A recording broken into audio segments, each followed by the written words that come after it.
Imagine a world where books are illegal, where firefighters don't put out fires, they start them. This is the disturbing reality of Ray Bradbury's novel, Fahrenheit 451, first published in 1953. The title refers to the temperature at which paper supposedly burns, 451 degrees Fahrenheit. The novel is often labeled science fiction, but it is really a powerful social warning about censorship, anti-intellectualism, and the dangers of an oppressive society that fears ideas.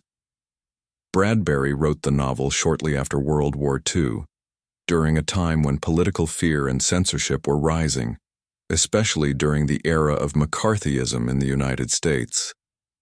Like other dystopian works of the time, the story imagines what might happen if society sacrificed freedom of thought for comfort and conformity. The story takes place in a future society where books are banned. Instead of protecting people from fires, firefighters burn books and the houses that contain them. The protagonist is Guy Montag, a fireman who initially enjoys his job. Burning books gives him a sense of power and excitement. For years, he believes he is serving society by destroying dangerous ideas.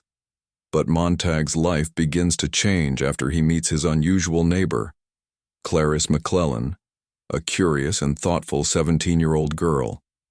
Clarice asks simple questions that nobody else seems to ask anymore, like, "Are you happy?" Her curiosity and love of nature make her an outsider in a society obsessed with speed, entertainment, and constant distraction. Yet her conversation slowly awakens something in Montag. For the first time, he begins to question his life. Montag's home life reflects the emptiness of this society. His wife, Mildred, spends nearly all her time watching giant interactive television screens that cover the walls of their living room.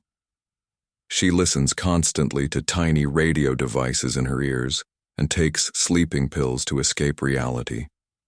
Genuine human conversation has almost disappeared.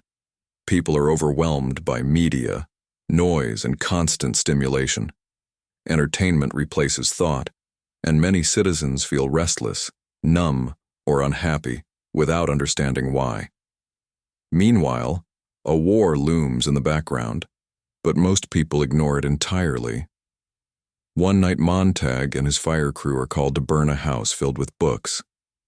But something shocking happens. The owner of the house, an elderly woman, refuses to leave. Instead of escaping, she sets the house on fire herself and dies with her books. Montag is deeply shaken. Why would someone choose death rather than live without books? In secret, Montag steals one of the books before the fire destroys them. This moment marks the beginning of his rebellion. Montag begins to read the books he has secretly collected over the years, but he struggles to understand them. Searching for guidance, he turns to Professor Faber, a retired English professor he once met in a park. At first, Faber is afraid to help him, because reading books is illegal. Eventually, the two form a secret alliance. Faber gives Montag a tiny radio device that fits inside his ear, allowing them to communicate privately. Together, they begin to discuss a plan to challenge the system that destroys books. One evening, Montag reads poetry aloud to his wife and her friends. The reaction is unexpected. The women suddenly begin to cry, even though they don't understand why. The emotional power of the words disturbs them deeply. But instead of awakening curiosity, the moment only causes fear and anger.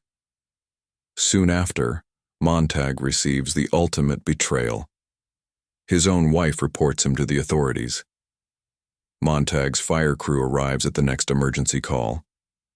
To his horror, the address is his own home.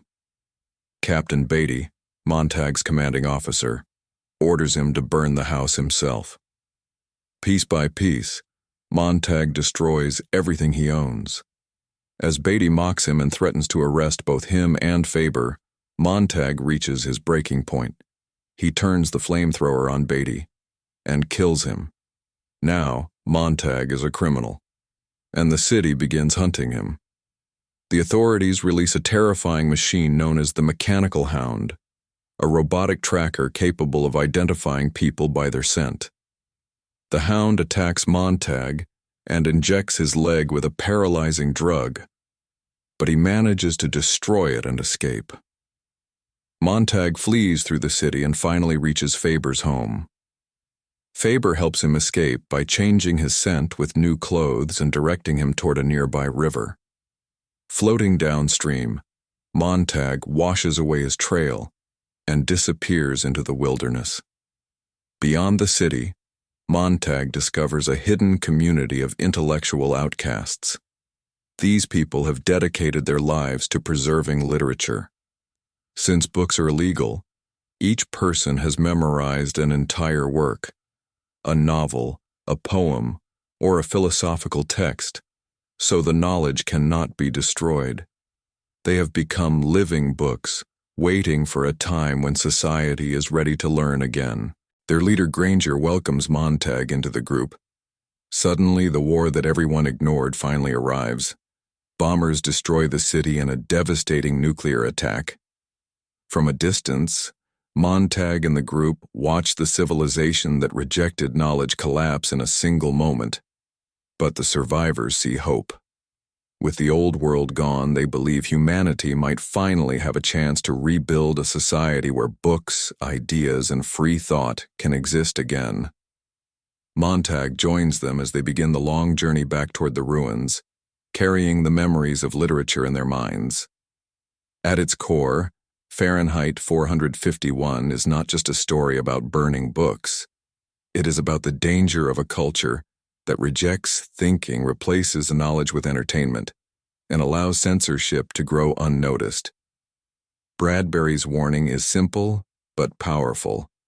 A society that stops reading, a society that stops questioning, is a society that risks losing its freedom.